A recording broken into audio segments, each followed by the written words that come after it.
अस्सलाम वालेकुम।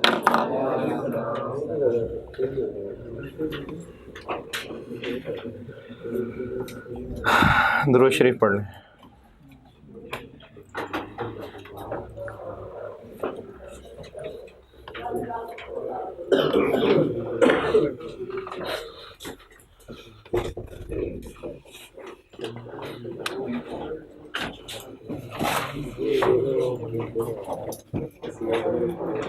सवाल लिखें।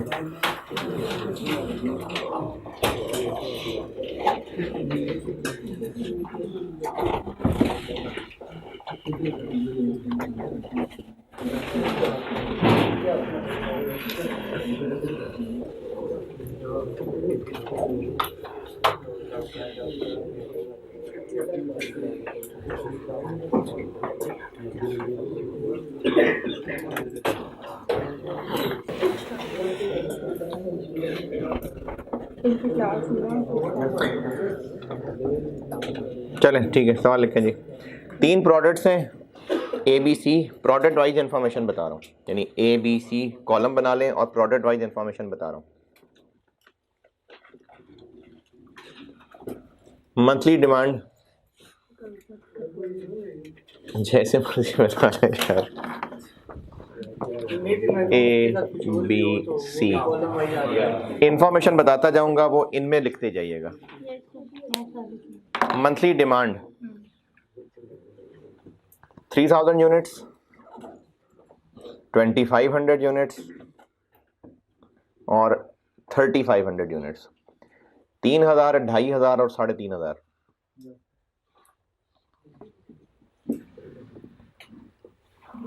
Sale price per unit, sale price per unit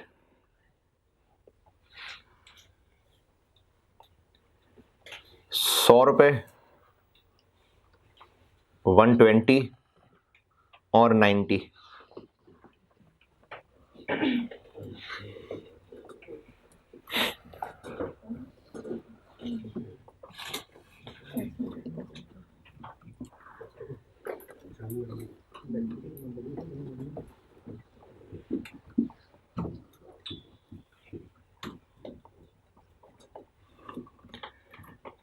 variable cost per unit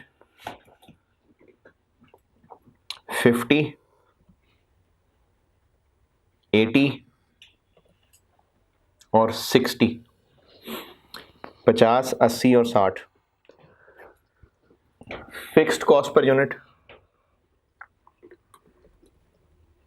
तीनों में 5, 5, 5, 5।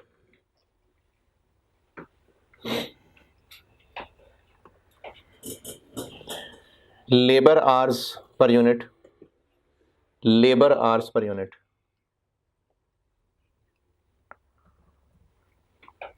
8, 4, 2।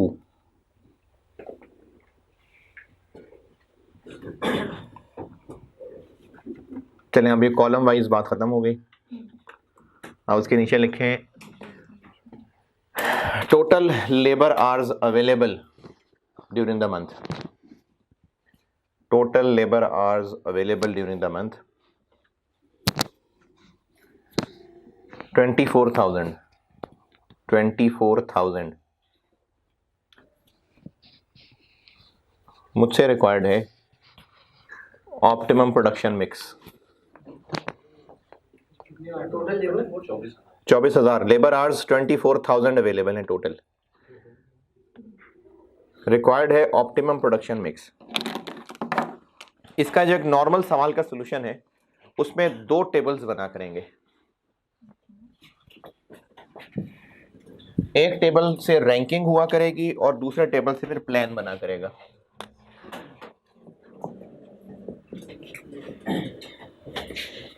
सेल प्राइस कितनी? 100, 120, 90। वेरिएबल कॉस्ट 50, 80 और 60। फिक्स कॉस्ट भी लूं? नहीं, तो कंट्रीब्यूशन आ जाएगी 50, 40, 30। ये हो गई कंट्रीब्यूशन पर यूनिट। इसकी बेस पे रैंकिंग नहीं करनी, क्योंकि जो मसला है हमने देख, जैसे इस सवाल में क्या मसला है, मटेरियल लेबर या मशीन आर्ट्स, इंफॉर्मेशन ही लेबर की है, तो लेबर आर्स मसला है। तो हमने देखना है कि लेबर आर का कौन सा इस्तेमाल ज़्यादा बेहतर है। तो इसलिए लेबर आर का इस्तेमाल जब देखना है तो 50, 40, 30 कंपेरेबल नहीं है। हमें कंपेरेबल बनाने के लिए कंट्रीब्यूशन पर यूनिट को कंट्रीब्यूशन पर आर करना पड़ेगा। इसके लिए आर चाहिए 8, 4, 2। तो कंट्रीब्यूशन पर आर बन गया 6.25, 10, 15।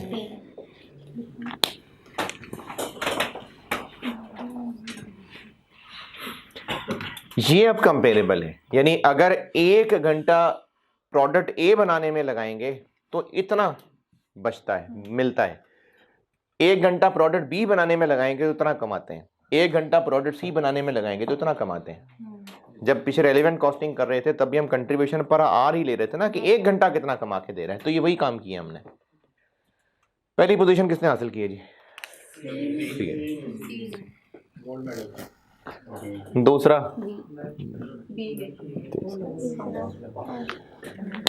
ये होगी रैंकिंग। रैंकिंग होनी है कंट्रीब्यूशन पर लिमिटिंग फैक्टर की बेस पे। एक टेबल ये बनेगा, और सवाल की मुश्किलों में ये एरिया मुश्किल वाला होता है, ये इनफैक्ट ये वाला।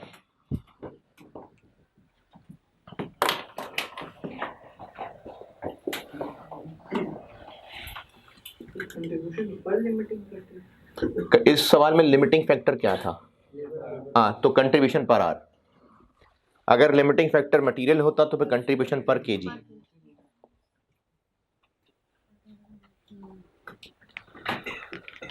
ऐसे भी कर सकते थे, ऊपर जो यूनिट्स लिख के थे उनसे मल्टीप्लाई करके के फिर फिगर्स लिखते हैं। लाइक सेल प्राइस में 100 मल्टीप्लाई बाय 3000, 120 मल्टीप्लाई, उससे तो टोटल आ जाती। वैसे नहीं तो उससे क्या होता फिर आगे? सर टोटल में निकाल देते हैं इस तरह। वेरिएबल भी ये पर यूनिट है तो 50 को ठीक है, फिर आगे और फिर इसी तरह टोटल में ही निकलता कितने यूनिट्स बनाने के लिए फिर कितना कितना प्रॉफिट बन रहा है, क्योंकि यूनिट्स तो डिफरेंट है ना, एक में ज़्यादा बनाने हैं फिर डिफरेंट यूनिट्स बना रहे हैं ना सर, यूनिट सेम थोड़ी है सब। लेकिन हम ये फैसला तो नहीं कर रहे कि इनमें से कौन सा बनाएं जिससे ज़्यादा टोटल प्रॉफिट आएगा। हमने बिजनेस का टोटल प्रॉफिट मैक्सिमाइज करना है, तो हमें प्रोडक्ट्स में से चुनना पड़ेगा किसको प्रेफर करना है। तो प्रेफर करने के लिए इनको कंपेयर करना पड़ेगा। तो कंपेयर टोटल करेंगे तो कंपेरेबल ही नहीं है, तो उसको हमें पर आर कंपेयर करना पड़ेगा। रैंकिंग हो गई। अच्छा, इसको मैं लेबर आर को, वैसे तो सवाल से पता चल जाएगा कि लेबर आर का जिक्र है तो ये लिमिटिंग है, लेकिन वैसे ही कॉन्सेप्ट के लिए डिमांड अगर पूरी करते तो कितने घंटे चाहिए? ए के 24,000 तो ए के लिए ही चाहिए, 24 तो ए के लिए ही चाहिए, साथ बी के भी मिला लें, 10,000 बी के लिए चाहिए। कैसे देखें, 3,000 है ना ए की डिमांड, और एक के लिए 8 घंटे लगते हैं, तो ए की डिमांड पूरी करने के लिए 24,000 घंटे तो सीधे सीधे ए के लिए चाहिए। बी के लिए 10, 34 हो गए। सी के लिए कितने हो गए? 41। तो 41 चाहिए, अवेलेबल कितने हैं? ये है लिमिटिंग फैक्टर का मसला, कि हमें डिमांड पूरी करने के लिए जितने टोटल चाहिए उतने हैं नहीं रिसोर्सेज। तो हमें फिर करना ये है कि हम इस 24,000 जो अवेलेबल हैं उनका बेस्ट यूज कर सकें। तो बेस्ट यूज क्या होगा कि जहां पर वो आर ज्यादा कमा के देते हैं उनको हम इस्तेमाल वहां करेंगे। तो हम प्रेफर किसको करेंगे? अब सी को। तो ये जो ऑप्टिमम प्लान है इसका एक टेबल बनेगा, इसको ऑप्टिमम प्रोडक्शन प्लान भी कह सकते हैं, ऑप्टिमम प्रोडक्शन मिक्स भी कह सकते हैं। और जरूरी नहीं कि आपसे ये नाम लेके पूछा हो, आपसे हो सकता है रिक्वायरमेंट में पूछा होता कि बताएं हर प्रोडक्ट के कितने कितने यूनिट्स बनाएं ताकि प्रॉफिट मैक्सिमाइज हो जाए, तो भी उसका जवाब यही है, प्रोडक्ट का नाम, उसके यूनिट्स। और इस सवाल में चूंकि डायरेक्ट लेबर आवर्स का मसला है तो लेबर आवर्स रिक्वायर्ड बैलेंस। ये एक 4 कॉलम का टेबल बनाया मैंने। ये टेबल स्टार्ट होगा जितने आवर्स अवेलेबल हैं। कितने आवर्स अवेलेबल हैं? ये 24,000 से मैंने टेबल स्टार्ट कर लिया। अब इससे अगली लाइन, पहले किसको बनाएं? सी। पहले बनाएंगे सी को। कितने बना लें? सी के 3500। 3500 बनाएंगे तो कितने आवर्स लग जाएंगे? 7,000। कितने बच जाएंगे बाकियों के लिए? 17। आगे बी बनाएंगे। 2500 यूनिट्स बी के हम 2500 यूनिट्स बना लेते हैं। 10,000 घंटे लग जाएंगे, बाकी रह जाएंगे 7,000। ए के अब सारे तो बना नहीं सकते वरना तो सवाल ही ना होता, तो अब मैं उल्टा चलता हूँ। 7,000 घंटों में कितने ए बना लेंगे?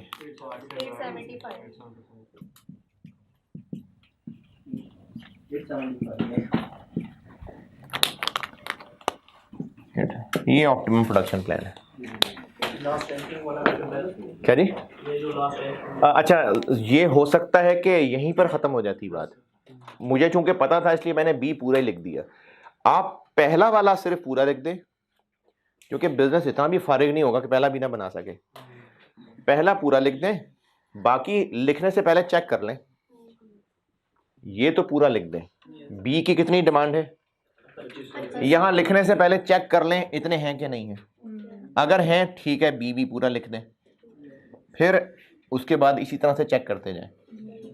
तो जहां पर खत्म होने वाले होंगे उसको फिर हम बैलेंसिंग करके निकालें। ये ऑप्टिमम प्रोडक्शन प्लान, ये आसान ही है और ये डिसीजन मेकिंग के आसान तरीन पोर्शन ही है वैसे।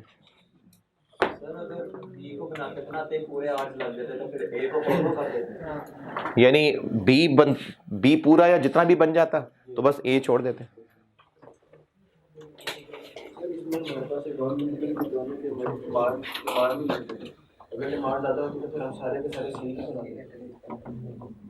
नहीं, वो लिमिटिंग नहीं है सर, वो तो बस ठीक है, डिमांड है। हाँ देखें, अगर वैसे लिमिट की बात करें तो हाँ वो एक लिमिटिंग, लेकिन उसमें हमारा डिसीजन कोई नहीं है ना। यानी सी तो बाहर वालों ने बताना है वो कितने खरीदने को तैयार है। हमारा करने वाला काम क्या? हमारा करने वाला काम ये है।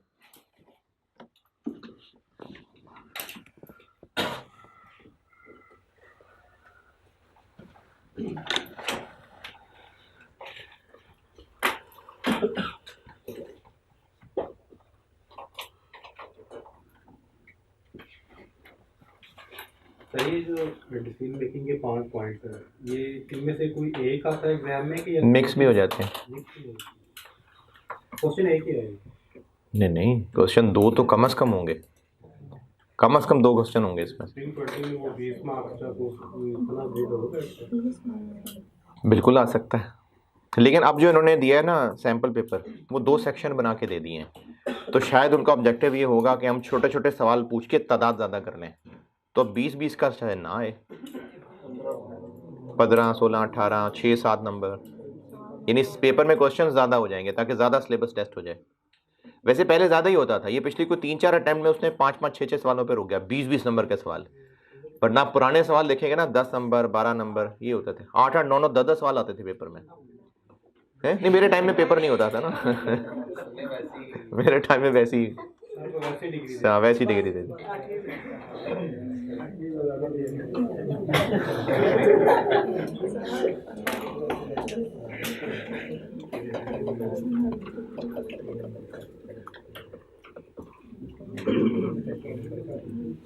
तब इतने रिसोर्सेज नहीं थे ना, जितनी एफिशिएंट जो हर चीज अवेलेबल है ऐसे नहीं, असल में अगर सच पूछ रहे हो तो हाँ एक्चुअली यही मसला था कि पहले इतनी प्रॉपर रिसोर्सेज अवेलेबल नहीं थे और ना इतना नॉलेज था किसी के पास। नहीं, नॉलेज इस सेंस में बात हो रही है कि सवालों को इतना गहरा सोच को बनाते ही कोई नहीं था।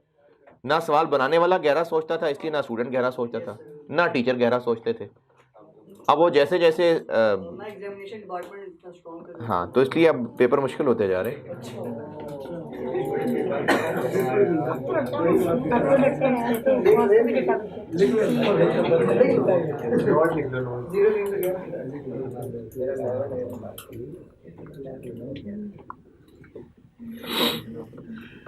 Spring 12 question number 5।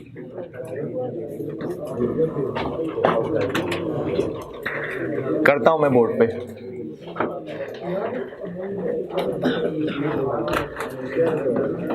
Spring 12 question number 5 पढ़ ले, मैं करता हूं बोर्ड पे।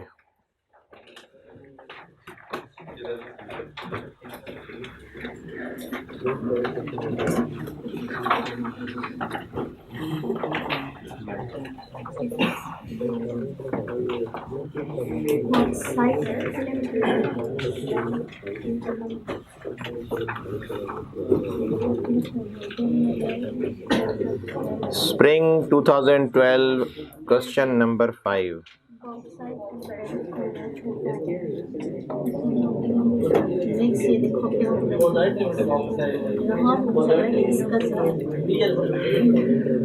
हाँ जी, BL, बस BL। तजवीज़ के नंबर तो मिलने नहीं, तो पता नहीं बॉक्साइट है कि बॉक्सेट है या जो भी है, BL है बस।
तीन प्रोडक्ट्स हैं, PH और O, और उन प्रोडक्ट्स की इंफॉर्मेशन आ गई। यील्ड का मतलब होता है कि नहीं, कैपेसिटी नहीं, यील्ड परसेंटेज का मतलब है कि इनपुट आउटपुट का क्या रिलेशन है। जैसे 90% यील्ड का मतलब है कि 10% लॉस हो जाएगा। हाँ जी, 100 हम इनपुट करेंगे तो 90 मिलेगा, तो ये नॉर्मल लॉस का उलट होता है। यील्ड परसेंटेज नॉर्मल लॉस का बाकी है। 10% normal loss means 90% yield output होता है, यील्ड। और पूरे महीने में 1 लाख मशीन आवर्स अवेलेबल है, मशीन आवर्स, और रिक्वायरमेंट है कि based on optimum production mix for the month of February profit बता दें। तो ये सवाल इस टॉपिक का है। इसके अलावा कि मैं अभी करा रहा हूँ, वैसे सवाल पढ़ के पहचाना, रिक्वायरमेंट से क्लियरली पता चल गया ऑप्टिमम प्रोडक्शन मिक्स।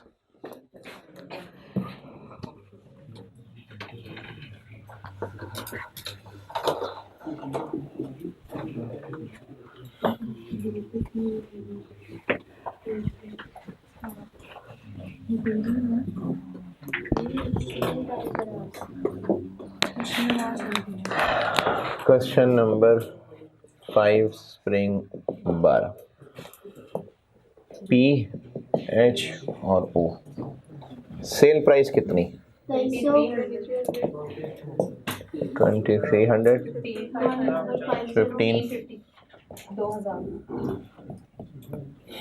और 2000।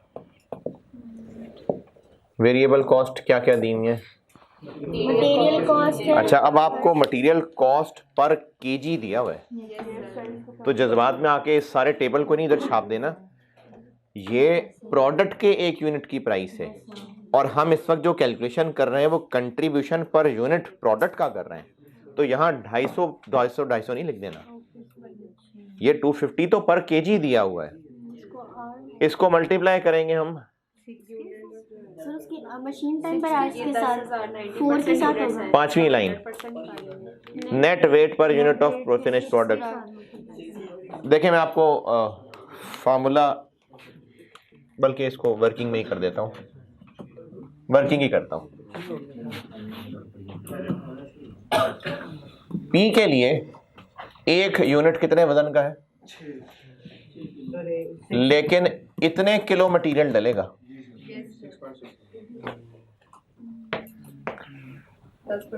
देखिए मटेरियल जो इन होता है वही मटेरियल कॉस्ट है, तो ये जो 6 किलो है ये तो नेट वजन है। अब 10% के बाद मटेरियल तो हमें इतना डालना पड़ेगा, और वो मटेरियल जो 250 रुपए किलो होता है,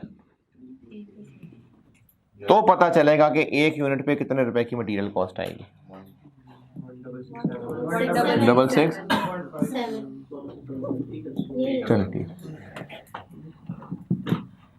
एच में, एच का वजन कितना है, लेकिन हमें मटेरियल डालना पड़ेगा ज्यादा, वो जो 250 रुपए किलो मिलता है 1053। ओ का वजन कितना है, 5 0.93 250 रुपए किलो 1359। तो यहाँ पर हमने 250 नहीं लिखना, 250 तो पर किलो है, हमने देखना है कि 1 यूनिट बनाने में कितनी मटेरियल कॉस्ट लगेगी, वो ये लगेगी 1667 1053। ये डेसिमल में लिखना चाहें तो बिल्कुल लिख सकते थे।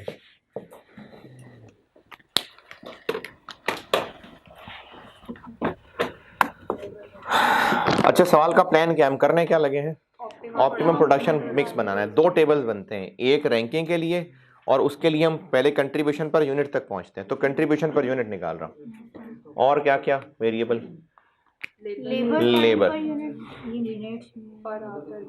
लेबर फिक्स नहीं है। ये जो सेंटेंस लिखा हुआ है ना, ये आपको मल्टीपल सवालों का, ये उसने एक पहली लिखी होती है एग्जामिनर ने, ताकि स्टूडेंट वेज रेट पर आर निकाल सके। ये जो टेबल के नीचे लिखा हुआ है ना, ये उसने आर से लिंक किया तो है, फिक्स्ड होती तो फिक्स सैलरी होती। फिर देखें, अगर बिजनेस एक बिल्कुल रूटीन में चल रहा है, रोज के बस 8 घंटे बस, और हफ्ते महीने के अंदर 25 दिन, तो जो वर्कर उन्होंने पर आवर बेसिस पे रखे होंगे तो उनकी हर महीने सेम कमाई ही हो रही होगी ना। तो उस सेम कमाई होने से वो फिक्स कॉस्ट तो नहीं बन जाएगी। जो वर्कर्स हैं, अगर हर महीने वो बराबर काम करते हैं और उनको बराबर काम का जो वेज रेट मिलता है, फिर टोटल पैसे उनको हर महीने बराबर मिलते हैं, तो इससे वो फिक्स कॉस्ट नहीं हो जाएगी, चूंकि इसमें लेबर वर्कर की वेजेस बताई और साथ आवर्स भी बता दिए। अगर ये कोई फिक्स्ड सैलरी होती तो फिर आवर्स बताने की ज़रूरत नहीं थी। तो ये सवालों में पहेलियां हुई हैं इस्तेमाल, जिसमें वेज रेट पर आवर निकालने के लिए डाटा दिया होता था कि एक बंदा ऑन एन एवरेज 200 घंटे काम करता है और 15,000 रुपये लेता है। तो ये इसलिए दिया हुआ है ताकि वेज रेट पर आवर नहीं निकलते। ये अक्सर सवालों में होता है इस तरह। ये एग्जामिनर की एक प्रैक्टिस है कि वो वेज रेट सवाल में बताने की बजाय इस तरह की पहेली डाल लेता होता है। क्या नहीं ना, सवालों की नॉर्म्स बता रहा हूँ ना मैं आपको। ये हमने प्रैक्टिस की होती है ना, तो सवालों की नॉर्म्स हैं ये कि वेज रेट इस तरह बताया होता है। अगर ये कोई फिक्स सैलरी होती तो फिर वो आवर्स बीच में ना बता रहा होता। और अगर लेबर टाइम पर यूनिट हर एक का अलग अलग पता चल रहा है टेबल में, तो यकीनन ये डायरेक्ट लेबर कॉस्ट है। तो इसलिए ये सिर्फ वेज रेट की एक पहेली बनाई हुई है। ये मल्टीपल सवालों में होती है। वो जो होमवर्क दिया स्प्रिंग 11 उसमें भी ऐसे ही है, उसमें भी वेज रेट नहीं बताया, वो वैसे ही निकालना पड़ेगा। तो ये मल्टीपल सवालों में इस तरह से वेज रेट बताने की बजाय वो इस तरह का सेंटेंस लिख देता है। तो वेज रेट कितना? 75 पर आवर। ये बेशक हम ब्रैकेट में ही कर दें कि 75 इनटू हर एक के आवर्स तो बताए हुए हैं। और ये 75 कैसे निकाला, ये इधर मकड़ी से पूछ लेते हैं। 15,000 डिवाइडेड बाय 200। ये जो मकड़ी है ना, छोटी सी एक वर्किंग होती है, जिसके आप पूरी वर्किंग ना करना चाह रहे हो तो बस टेबल के नीचे एक छोटी सी लाइन दिखा दें।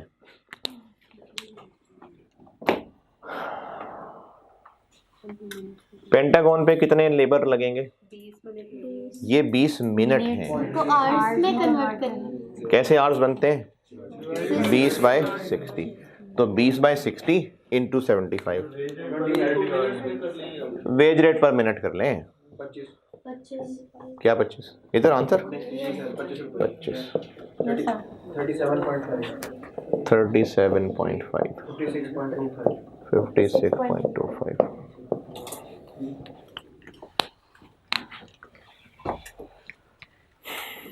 सेवेंटी 75 वेज रेट है, उसको आवर्स पर यूनिट से मल्टीप्लाई करते जाएं तो ये आंसर आता जाएगा। Variable overheads 25% of material cost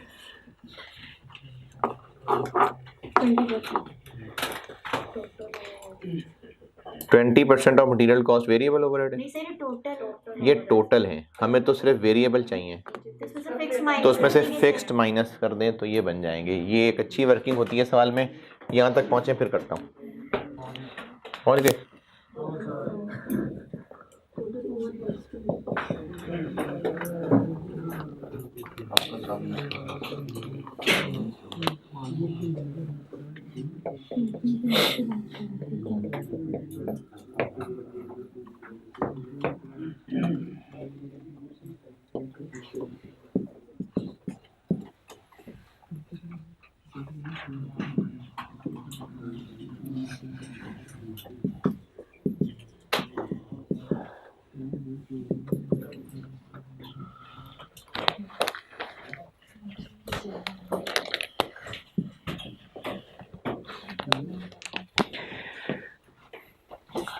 contribution per unit निकालनी है ना, तो हमें वहां पर अब मटेरियल लेबर तो मिल गया, वेरिएबल ओवरहेड निकालने लगा। तो 20% ऑफ मटेरियल ये वेरिएबल ओवरहेड है, टोटल है। तो इससे वेरिएबल तक कैसे पहुंचे? स्टैंडर्ड कॉस्टिंग में भी बहुत दफ़ा ये काम किया। इसमें से फिक्स माइनस कर दें। तो पहले तो टोटल निकालें ना।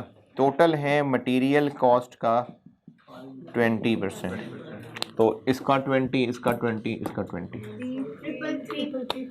333 211 272। और इसमें से माइनस कर देते हैं फिक्स्ड ओवरहेड पर यूनिट। इसमें से पर मशीन आवर माइनस कर दो। देखें, ये हम सारा काम क्या कर रहे हैं? पर यूनिट कर रहे हैं ना। तो हमें फिक्स्ड OAR पर यूनिट निकाल के इसमें से लेस करना है ताकि वेरिएबल OAR पर यूनिट बने। दोबारा, ये 333 211 ये क्या है? ये टोटल ओवरहेड पर यूनिट है। इसमें से वेरिएबल ढूंढना है तो फिक्स्ड माइनस करेंगे ना, तो फिक्स पर आर माइनस कर दो, fix per unit. Fixed OAR का डाटा सवाल में क्या है? 5 मिलियन बजटेड ओवरहेड्स हो गए divided by budgeted machine hours हो गए, तो इससे तो फिक्स्ड OAR पर आर निकला है। कैसे देखें, मैं करके बताता हूँ।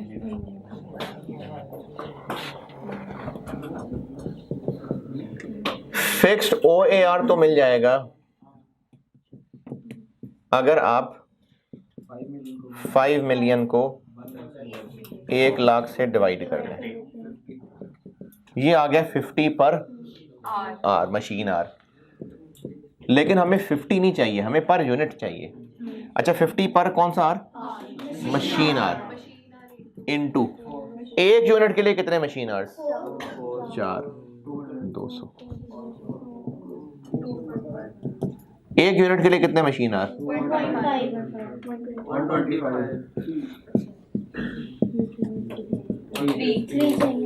150। ये निकले हैं fixed overhead per unit.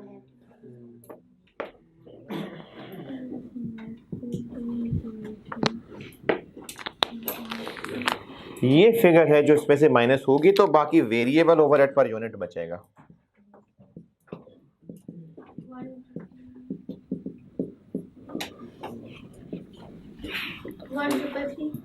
One double 3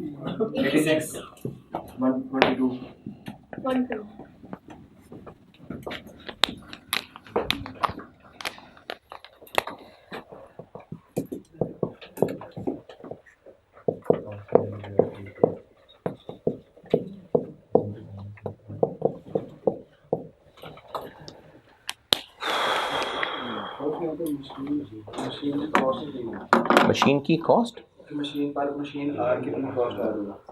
अगर दी होती तो वो भी मशीन आर की कौन सी कॉस्ट दी होती है इसमें? मशीन भी तो जब काम करेगी तो उसको भी खर्चा होगा। कौन से खर्चे आएंगे? तो उन्हीं को तो ओवरहेड्स कहते हैं। अच्छा, उसमें तो हाँ, उन्हीं को ओवरहेड्स कहते हैं।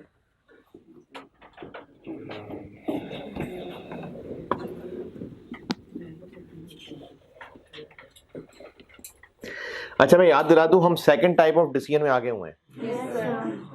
वो रेलेवेंट कॉस्टिंग जो चीजें देख रहे थे वो सब सेकंड टाइप ऑफ डिसीजन में आ गए हम।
Contribution per unit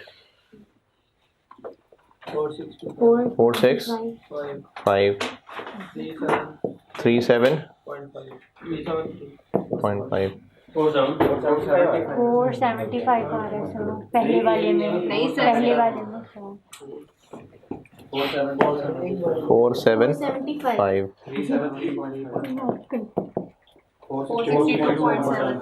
point. इसकी बेस पे रैंकिंग करनी है? नहीं, मशीन आवर्स चाहिए इसके लिए 4, 2.5 और 3 कंट्रीब्यूशन पर machine our, this divided by this 118.75 149.4 0.4 154.25 0.2। पहली पोजीशन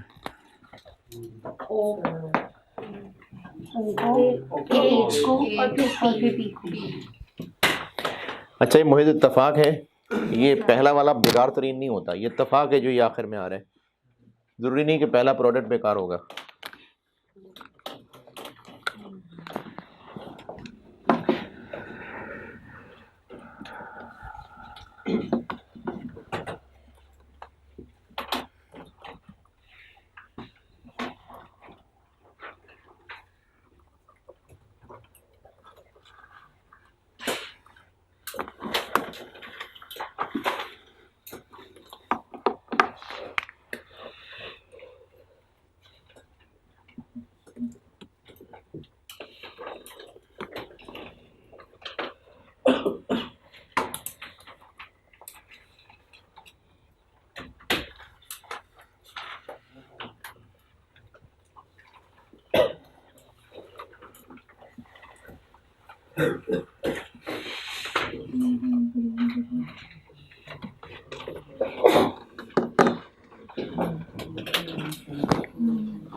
एक चीज़ पूछनी थी कि जब हमारे पास कंट्रीब्यूशन निकलता है उसको हम डिवाइड करते हैं ताकि वही कंट्रीब्यूशन पर एडजस्टिंग फैक्टर उसमें आ जाए। लिमिटिंग तो फैक्टर सर ये तो मशीन आवर्स हमारे पास मशीन टाइम पर आवर्स थे ना, हम तो यूनिट निकाल रहे हैं, तो ये वाली फिगर्स नहीं होनी चाहिए थी जो हमने यहाँ निकाली थी इसको यूनिट में कन्वर्ट करने के लिए। ये कंट्रीब्यूशन पर यूनिट है, हाँ जी, हमें कंट्रीब्यूशन पर मशीन आवर निकालना है, तो मशीन आवर से ही डिवाइड करेंगे ना, है क्या? हाँ हाँ, ये क्यों यूज़ करना है? क्योंकि अच्छा, इस सवाल में लिमिटिंग फैक्टर क्या है, कैसे पता? डाटा ही उसी का है कि 1 लाख अवेलेबल है, बस रिक्वायरमेंट से जस्ट ऊपर last sentence 1 lakh machine hours are estimated to be available.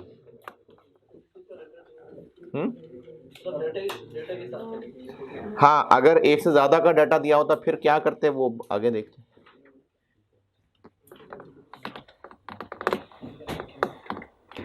Material, labour, machine hours, इन 3 में से डाटा ही मशीन आवर्स का है कि इतने अवेलेबल हैं बस, तो मशीन आवर लिमिटिंग है।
रैंकिंग हो गई।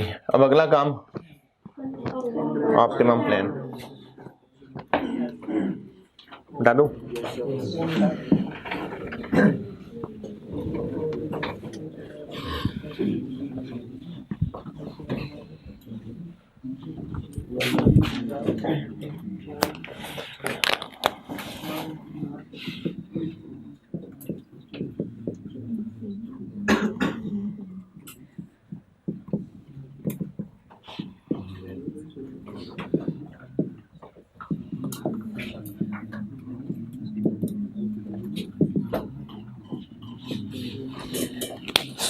टेबल स्टार्ट कितने से होगा? 1,00,000 से। पहले बनाएंगे हम ओ 10,000 यूनिट्स बनाएंगे, 9,000 बनाएंगे,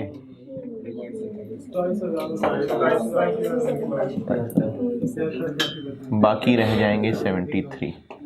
फिर बनाएंगे एच। चेक कर लें बन जाएंगे कितने? बाकी रह जाएंगे 23। पी पूरे बन जाएंगे? नहीं, हरगिज नहीं। तो 23,000 घंटों में कितने पी बन जाएंगे? 23,000 डिवाइडेड बाय 4, 57। ये ऑप्टिमम प्लान है। पूछा क्या है कि जो हम ऑप्टिमम प्लान बना रहे हैं अगर वाकई यही लेके आगे चलें तो प्रॉफिट फॉर द मंथ क्या होगा, ये पूछा है। कैसे निकलेगा? इन्हीं यूनिट्स की कंट्रीब्यूशन ले लेते हैं, फिक्स माइनस कर देते हैं।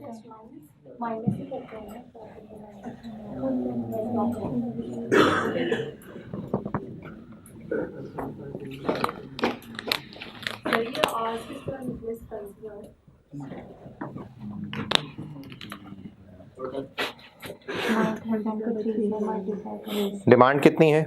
9,000। तो 9,000 इंटू 3 इतने घंटे लग जाएंगे।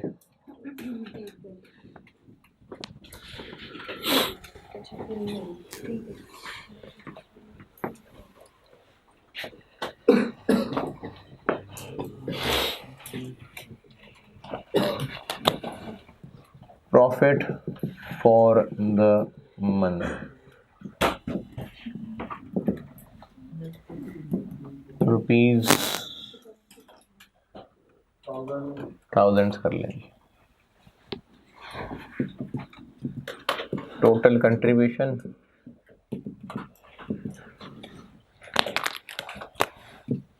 पी की कितनी? 475 इंटू 9,000।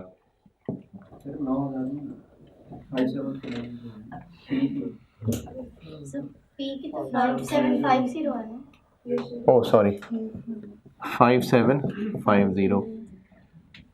एच की 373.5 इंटू 20,000। ओ की 462.75 इंटू 9,000। और ये अमाउंट्स आ जाएंगी। प्रॉफिट निकालना है, फिक्स ओवरहेड माइनस कर दें। फिक्स्ड ओवरहेड्स कितने हैं? 5 मिलियन। तो ये प्रॉफिट फॉर द मंथ आ जाएगा। लेकिन ये अयाशियाँ होती थी पहले।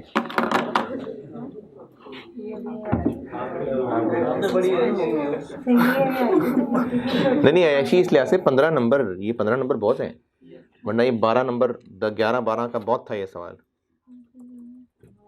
अभी असल में पहला सवाल आपने किया ना तो मुश्किल लग रहा है।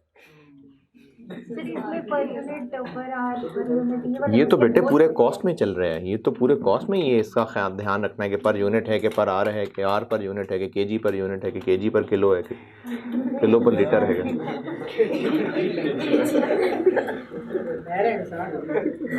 हाँ यही बता रहा हूँ ना कि उलट हो जाता ना दिमाग। हाँ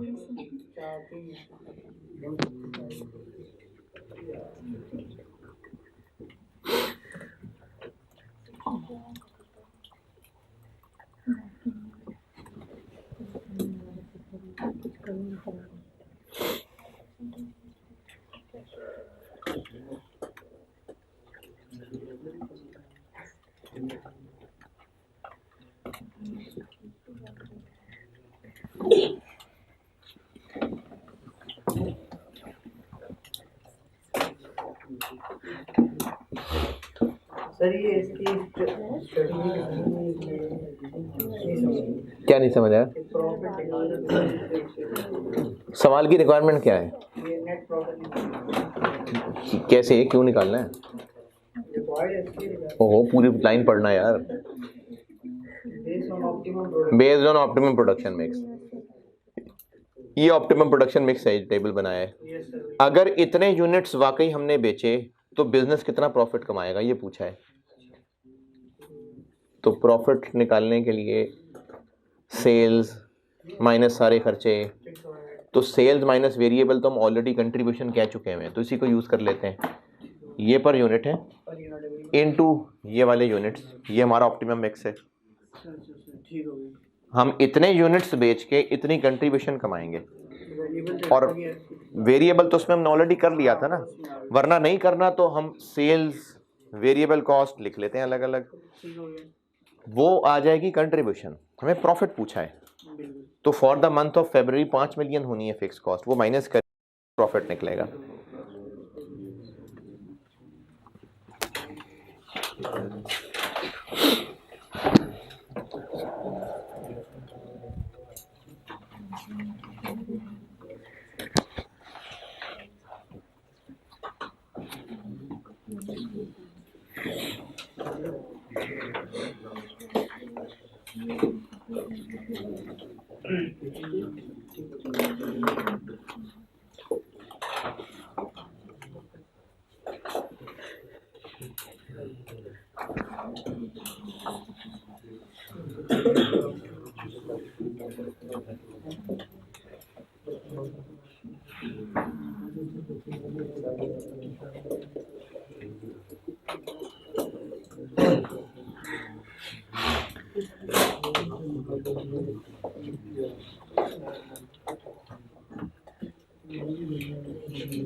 हाँ भाई, नोटेड।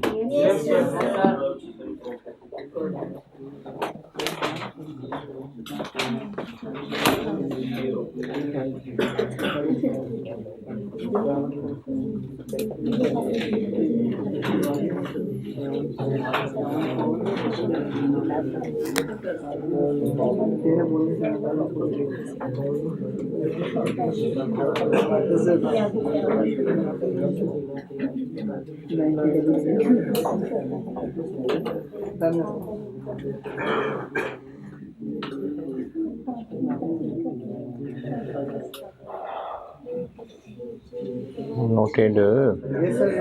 अच्छा, अब हम कर रहे हैं डिसीजन, यानी हमारी चॉइस है कि हम पी बनाएं कि एच बनाएं कि ओ बनाएं। तो हम चॉइस करने के काबिल तब होंगे जब हम आज़ाद होंगे। अगर हमारी पहले ही कोई कमिटमेंट है कि फलाने प्रोडक्ट के इतने यूनिट्स तो बनाने ही हैं, तो पहले वो पूरे करेंगे, उसके बाद हम आज़ाद हैं कि हम क्या करेंगे। तो हो सकता है सवाल में इन प्रोडक्ट्स में से किसी की कमिटमेंट हो। अच्छा, वो कमिटमेंट किस शक्ल में हो सकती है? वो इंटरनल भी हो सकती है, एक्सटर्नल भी हो सकती है। यानी हमने खुद फैसला किया हुआ है कि हमने पी के 200 यूनिट्स तो बेचने ही बेचने हैं, ये हमने खुद फैसला कर लिया, हम खुद कमिटेड हैं। या फिर कमिटमेंट इस शक्ल में हो सकती है कि हमसे ऑलरेडी एक कस्टमर कॉन्ट्रैक्ट कर चुका हुआ है कि मुझे इतने यूनिट्स बेचो, तो वो भी एक कमिटमेंट है। तो कमिटमेंट हमारी इंटरनल पॉलिसी की वजह से भी हो सकती है, और कोई और किसी और कॉन्ट्रैक्ट की वजह से भी हो सकती है।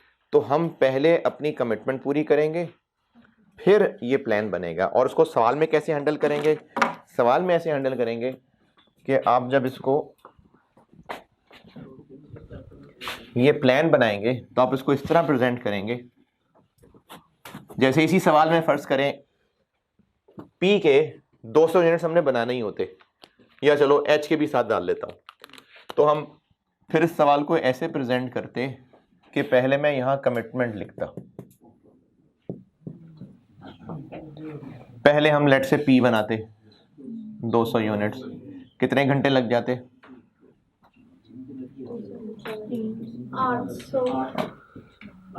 800। और लेट से H की भी को कमिटमेंट होती 500 यूनिट्स की, 1250।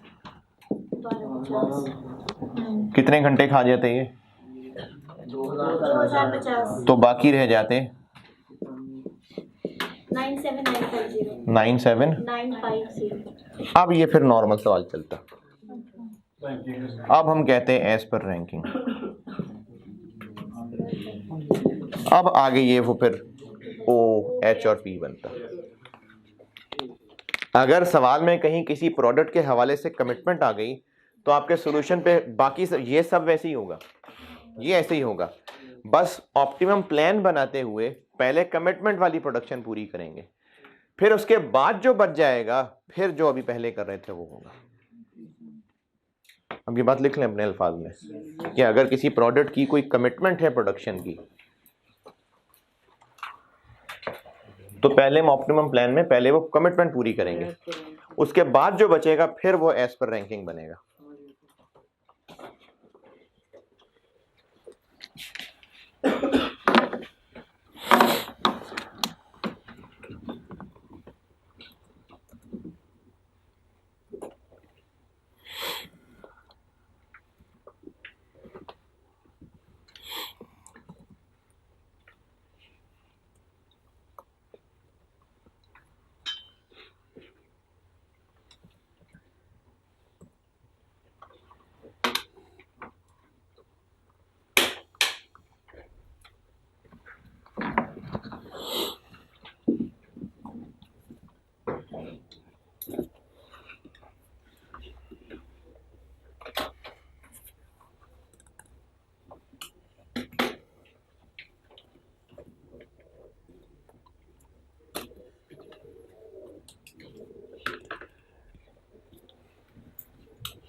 अभी क्या करते हैं, अगर किसी प्रोडक्ट की प्रोडक्शन की कमिटमेंट है तो पहले वो कमिटमेंट पूरी करेंगे, उसके बाद फिर जैसे रैंकिंग के मुताबिक करते थे वैसे, यानी आप ये जो सामने किया है ना ये वैसे ही रहेगा जैसे पहले किया है। ऑप्टिमम प्लान अब दो टुकड़ों में टूट जाएगा, पहले कमिटमेंट वाले प्रोडक्ट पूरे करेंगे, फिर जो बच जाएगा फिर एज पर रैंकिंग चलेंगे। ये दोनों केस भी हो सकते हैं, मतलब हमने भी कमिटमेंट की हो। हाँ, कमिटमेंट चाहे हमने खुद से की हो, नहीं, कमिटमेंट हमने भी की है कि इस चीज के हमने इतने प्रोडक्ट बनाने और एक जी कह रहा हूँ ना, जी कह रहा हूँ कि जो कमिटमेंट है ये हम खुद अपने से भी कर सकते हैं, और जब हम खुद से कमिटमेंट कर लें तो फिर खुद की भी नहीं सुनते, तो या तो हम खुद कमिटमेंट कर लें या फिर कस्टमर की तरफ से कोई कांटेक्ट हो, तो दोनों केस में कमिट नहीं, इसमें प्रायोरिटी नहीं है, ये तो दोनों काम ही करने हैं। मैं कह रहा हूँ कि फॉर एग्जांपल हमने H की कमिटमेंट की अपने साथ के यार हमने इतने प्रोडक्ट बनाने यूनिट्स बनाने, और P की एक प्रोडक्ट है वो कस्टमर ने हमें ऑर्डर दिया है, 200 हमने खुद फैसला किया हुआ है, H कस्टमर का ऑर्डर आया हुआ है, तो दोनों ही प्रायोरिटी की बात नहीं है। उसके बनाएंगे फिर हम अपने नहीं, यानी बिजनेस का इतना बुरा हाल होगा कि हम ये भी नहीं पूरे कर पा रहे होंगे, नहीं इतना फारिग नहीं होगा, इतना फारिग नहीं होगा बिजनेस, कमिटमेंट तो पूरी कर ही लेंगे।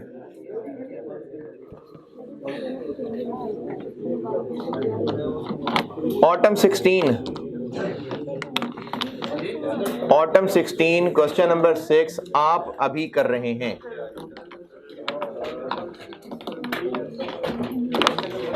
Autumn 16 question number 6 Galaxy engineers, homework नहीं है, ये भी है, ये अभी का वर्क है, ये इससे आसान है, आप कर लेंगे अभी, ऐसे ऐसे हो जाएगा ऐसे।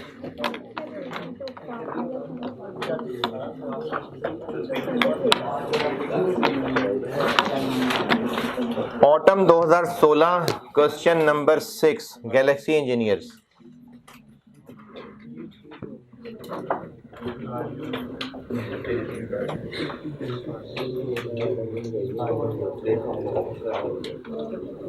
इसमें चूंकि एक प्रोडक्ट का मेक और बाय मिक्स है, तो वो भी मेरे कहने पे आप प्रोडक्ट सी की सेल प्राइस 3000 ले लीजिएगा, उसके मुताबिक सवाल कर दें। Product C 3000 sale price. अब कर दें सवाल। हाँ जी हाँ जी हाँ जी, ये असल में ना मेक और बाय है ये तो, लेकिन आप 3000 सेल प्राइस लेके सॉल्व कर दें, करने में वैसे ही होगा। पर ये जो सबसे आखिर में नहीं है ना 3000, इसको कह रहा हूं मैं कि आप ये यूज कर लें। मेक और बाय डिसीजन पढ़ाऊंगा आगे, उसमें फिर हम सेल प्राइस की बजाय उसकी परचेज प्राइस कंसिडर कर रहे होते हैं।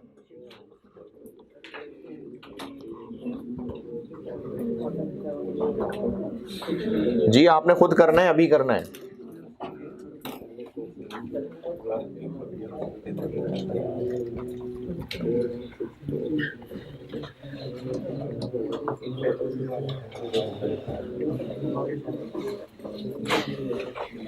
आपसे हो भी जाएगा, आप करेंगे तो हो जाएगा आराम से, मुझे पूरा यकीन है आप पे।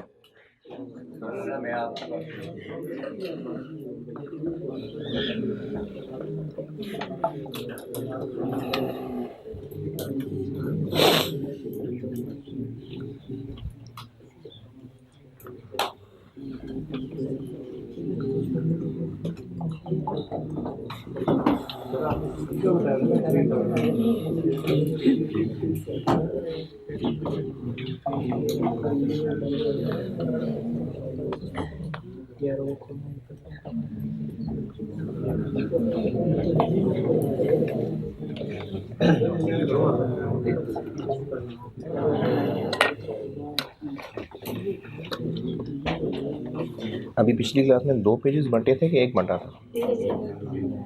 अच्छा,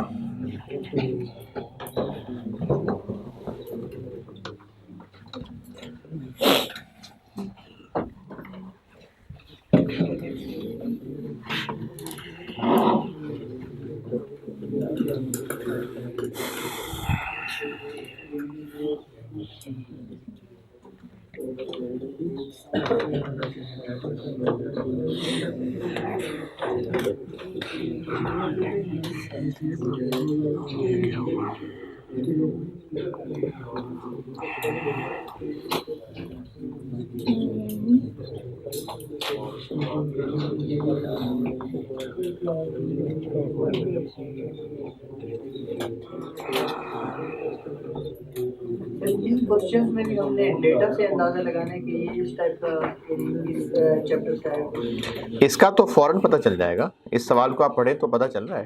मतलब जिस तरह हमने पिछले क्वेश्चन में ऑप्टिमम प्रोडक्ट किससे अंदाजा लगाया कि इसका ये, इसमें डाटा से अंदाजा लग जाएगा। जैसे पहला पैराग्राफ में लिखा हुआ है, one of the raw material XP1 XPI is in short supply and only 80,000 kilo R available. Multiple products हैं, कोई ना कोई चीज़ लिमिटेड है, और आप रिक्वायरमेंट पढ़ें तो इससे भी पता चल रहा है कि बताएं कौन कौन से प्रोडक्ट के कितने कितने यूनिट्स बनाएं ताकि प्रॉफिट मैक्सिमाइज हो जाए। तो इसलिए सवाल की रिक्वायरमेंट, वर्डिंग, डाटा से आइडिया हो जाया करेगा।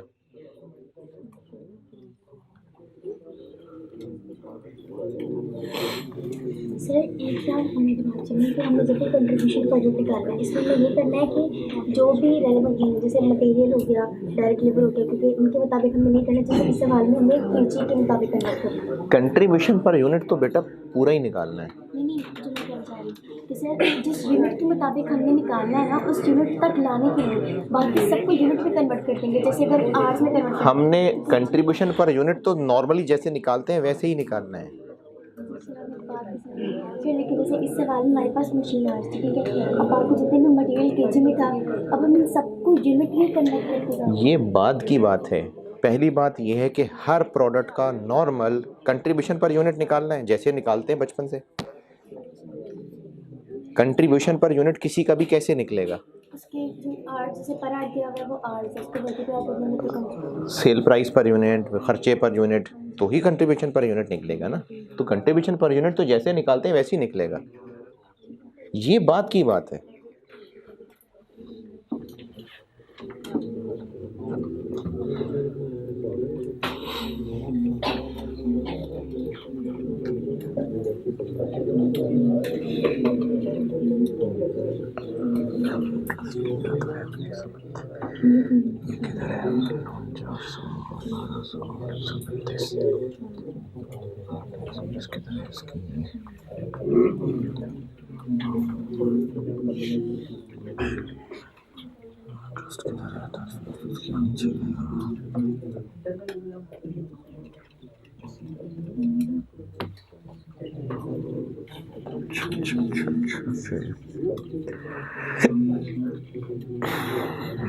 ओके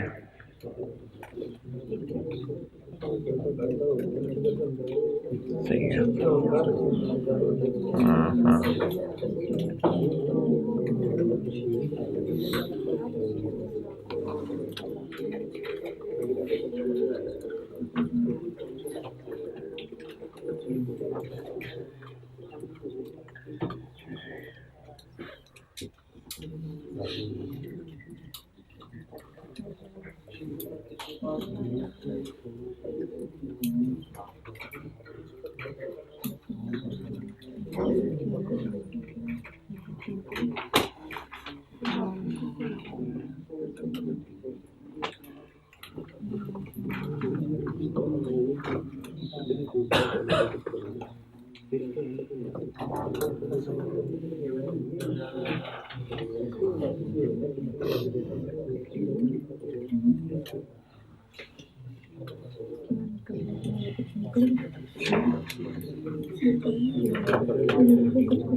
कोशिश तो कर रही है यार, अल्लाह की ज़ात होती है, अपनी हालत पूरी होती है। टेंशन में तो सारे मेरा कॉस्ट थोड़ी मुझे कोई मुश्किल परेशानी दीदी पर यस हमारा 400 कॉस्ट का तो वो ना मुझे समझ आ रहा है।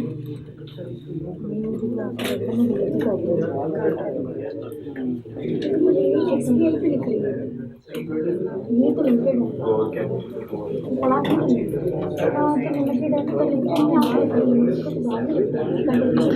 और लड़की पहले कंट्रीब्यूशन तो पूरा ही निकालना है। मुझे क्यों परेशान करना, आगे मेरा कुछ नहीं है। मतलब सब कंट्रीब्यूशन पर यूनिट जब निकालना है तो सबको इंक्लूड कंट्रीब्यूशन तो कंट्रीब्यूशन है। उसके बाद फिर जो लिमिटेड आ रहा है उसको फिर उस यूनिट में कन्वर्ट हाँ जी हाँ, कंट्रीब्यूशन तो जैसे निकलता है वैसे ही निकलना है। ऐसा होता है कि उसमें डिमांड ना थी और फिर हम उसको कंट्रीब्यूशन पर लिमिटेड सेंटर जो है उस पर एलोकेट कर लें। डिमांड होगी तो ऑप्टिमम प्लान बनेगा ना, डिमांड के बगैर कैसे बनेगा?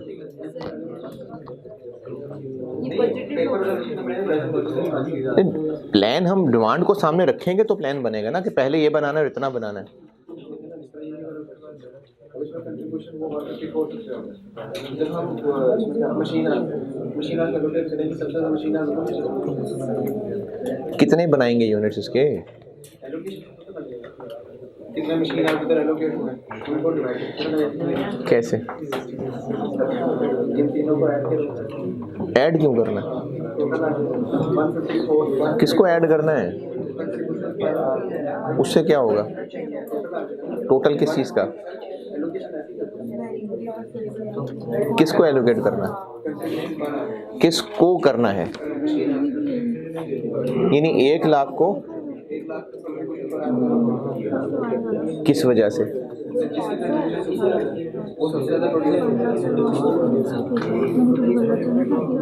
हैं? तो सारे उसी को, सारे उतना ही प्रोड्यूस कर लें, सारे वही प्रोड्यूस कर लें। आप क्या पूछ रही थी?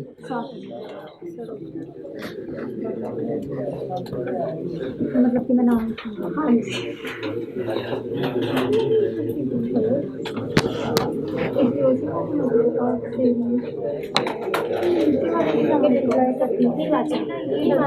मुझे समझ आ रही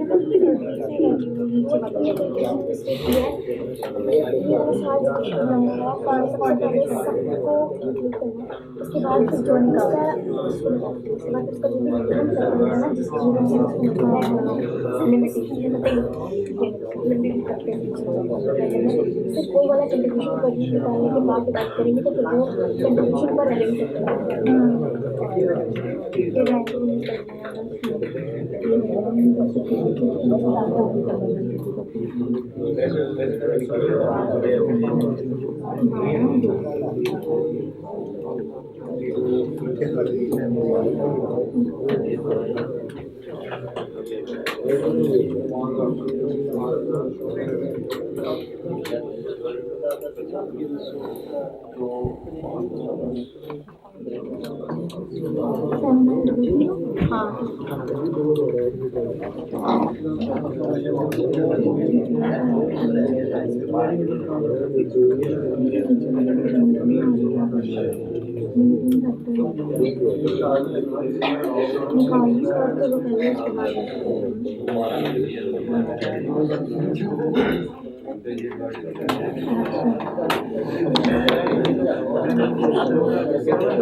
सही है, चलो शाबाश।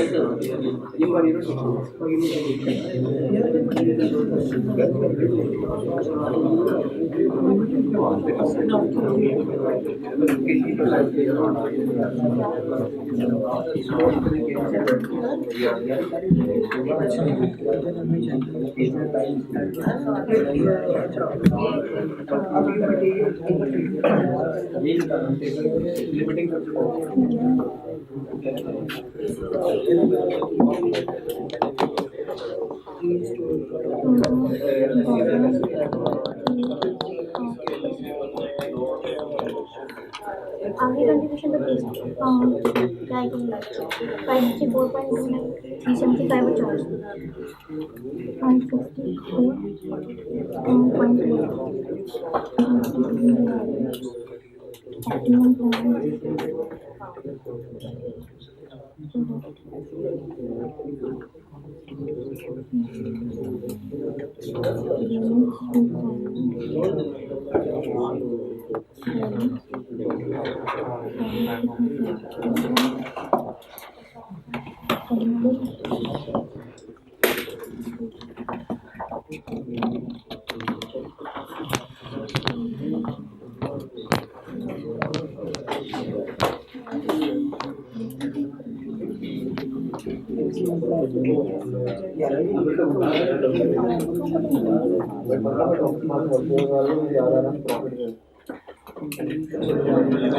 हाँ जी, इतनी देर में हो जाना चाहिए।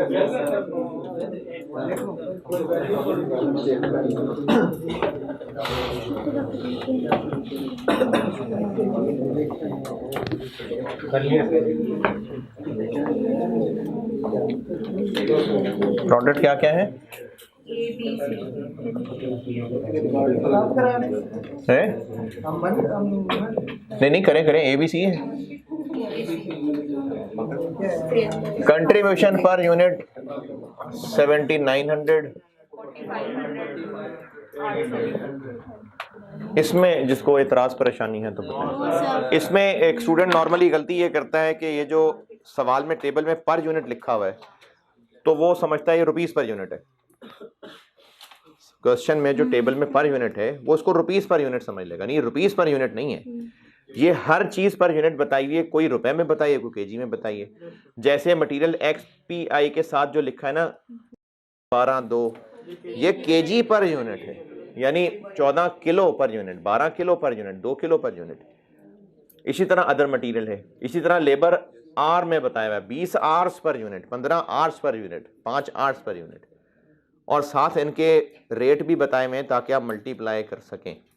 जो कंट्रीब्यूशन निकालना है ना, ये जैसे नॉर्मल एक प्रोडक्ट का कंट्रीब्यूशन पर यूनिट निकलता है वैसे निकलेगा, सेल प्राइस पर यूनिट और सारे वेरिएबल खर्चे पर यूनिट।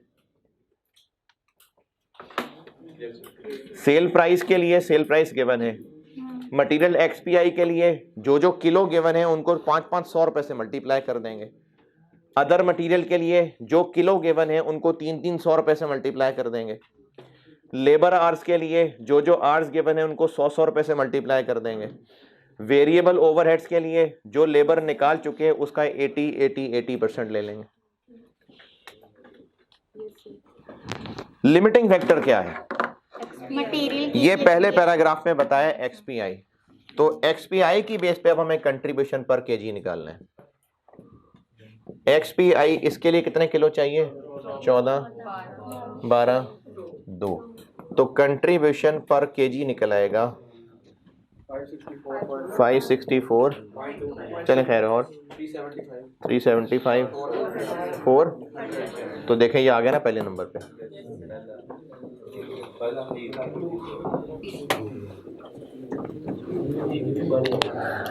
हाँ जी, इस रैंकिंग में एतराज।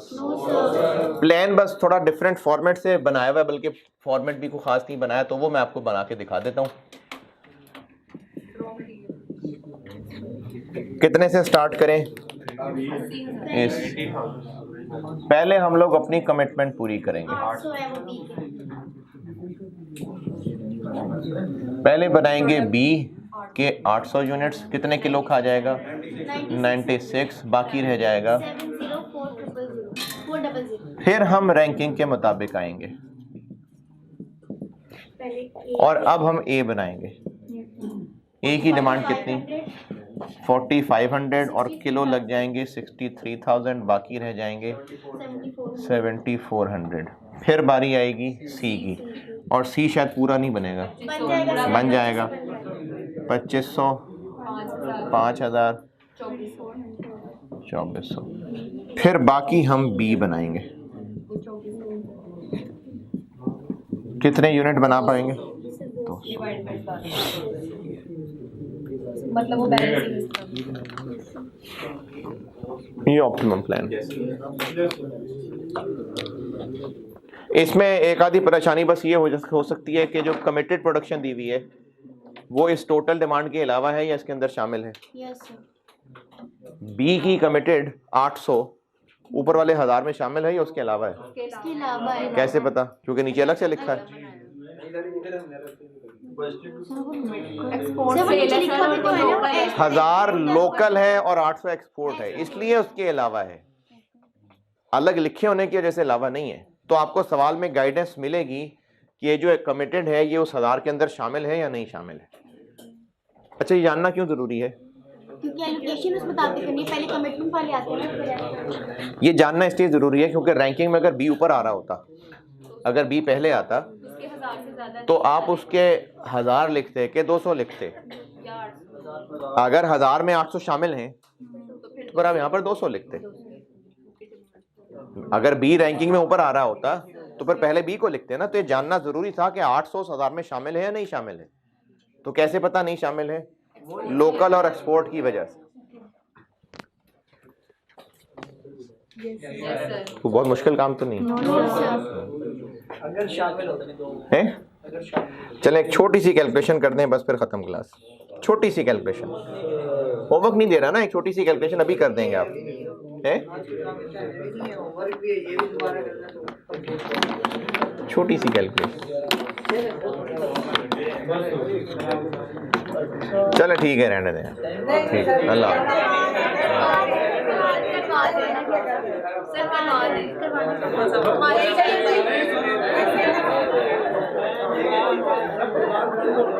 नहीं, अब ये ऑन होने में टाइम लग जाएगा। कैमरा बंद हो गया। नहीं बंद हुआ, चल रहा है। चले चले एक सवाल लिखें, एक सवाल, छोटा सा सवाल।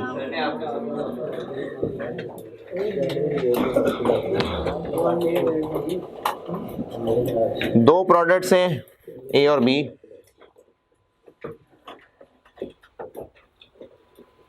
डिमांड ए की 3000 यूनिट्स है और बी की 4000 यूनिट्स है। इस सवाल से ना एक नोट लिखवाना है बस, तो एक छोटी सी कैलकुलेशन है। तो सवाल इसलिए करा रहा हूँ कि सामने आपके सामने फिगर्स आएंगी तो नोट का फायदा है, वरना पता नहीं चलेगा मैंने क्या बात की। ए की डिमांड बताई है मैंने 3000 यूनिट्स और बी की बताई है 4000 यूनिट्स। ए के लिए लेबर आवर्स पर यूनिट चाहिए 5 और बी के लिए 3। ए के लिए मटेरियल चाहिए 4 kg और बी के लिए चाहिए 5 kg। बस प्रोडक्ट वाइज यही है। Total labour hours available for the month, total labour hours, अब ये प्रोडक्ट वाइज बात खत्म होगी, वैसे एक बात बता रहा हूं। Total labour hours available for the month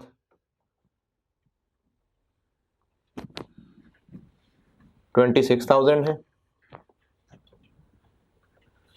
26,000 और total material supply available for the month 32,500 kg, 32,500 kg, 32,500 kg। बज़ाहिर लग रहा है कि शायद ये दोनों ही लिमिटिंग है, चेक करके देखें कैसे पता चलेगा। डिमांड से करके देख लें। 12,000 सर लेबर आवर्स मटेरियल भी तो चेक कर ले।